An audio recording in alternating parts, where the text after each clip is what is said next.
Hey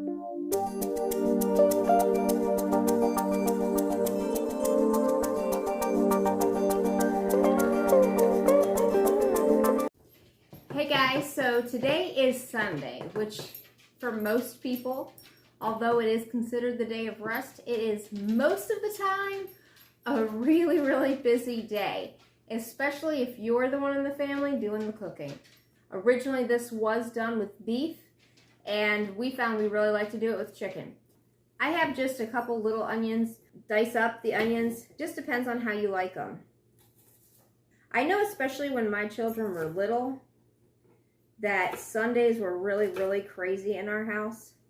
So anytime you can find anything to make your Sunday go quick and easy, kind of for moms or dads, especially when you're a single mom or a single dad, if you can make your Sunday go quick and easy, it's something you're going to want to try or something you're going to want to do.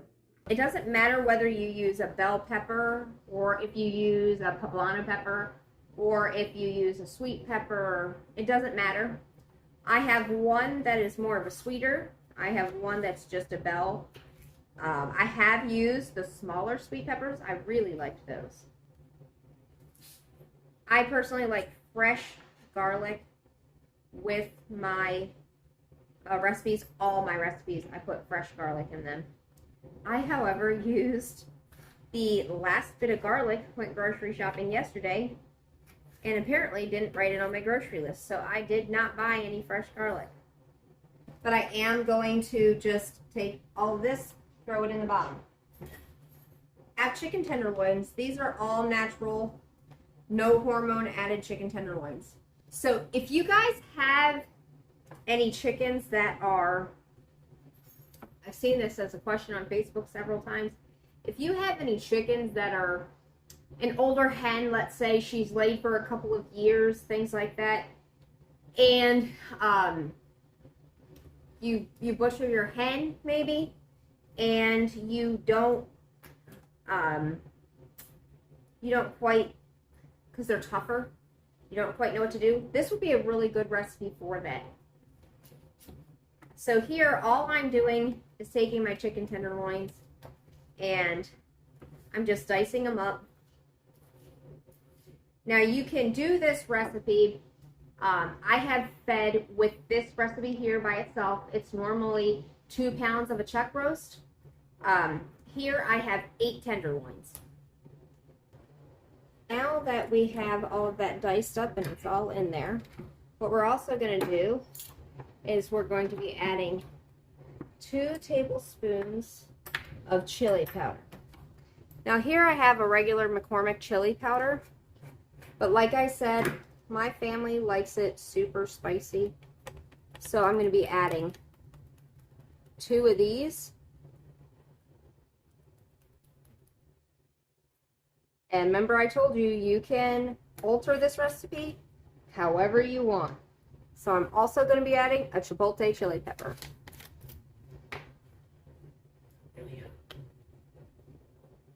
Then you're also going to be adding 2 teaspoons of cumin. Now everything here you're going to want to taste, because if you find out that you put in a little bit extra, maybe of your bouillon or anything, you're going to want to taste as you cook. Maybe your chicken or maybe your beef, or the amount of onion or the amount of pepper that you put in, maybe it leaked out a little bit more juice, and so you need to add a little bit more spice, and that's all okay. So definitely, as you cook, taste 2 teaspoons of Italian seasoning. Now you can use whatever you have on hand. So if you have oregano, basil, now I've got the fresh basil. I can use my basil leaves in here from the garden that I dehydrated. 2 teaspoons of smoked paprika, which this I got when I was in Texas at Natural Grocers. If any of you ever go here, they have actually a fantastic, this is one of the best brands.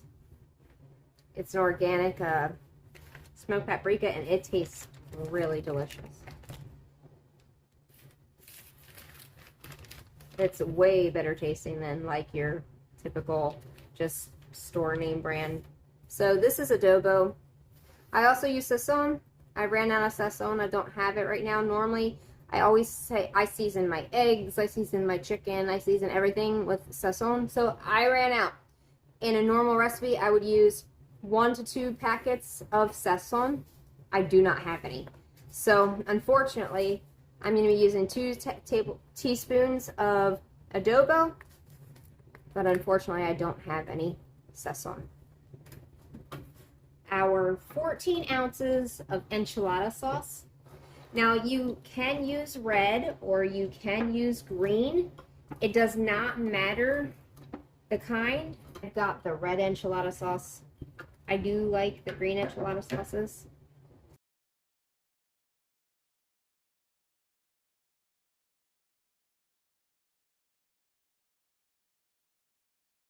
And I have garlic powder. Like I said, I love garlic.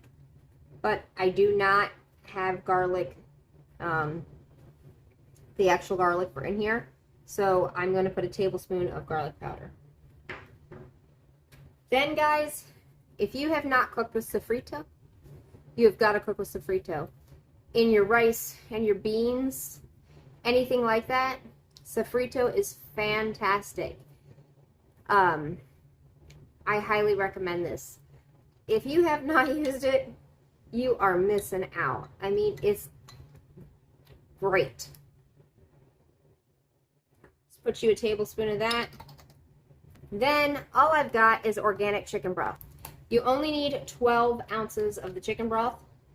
I am someone that likes a gravy, so if you have, if you want this to be where you have your rice, or if you have a quinoa or anything like that, then that will give you extra gravy that you can pour over top. So here, guys, what we've got is a slow cooker chicken instead of beef carne asada. We're going to let this run on high for 4 hours, or if you would like, you can let this run on low for about 6 hours. But if you're cooking the beef, you're going to run it on high for 4 hours, on low for 6 to 8 hours. So that's about it. It really is actually very, very simple. And I will post down below the recipe that I used for this. If you want to try it, go right ahead. It's very super simple.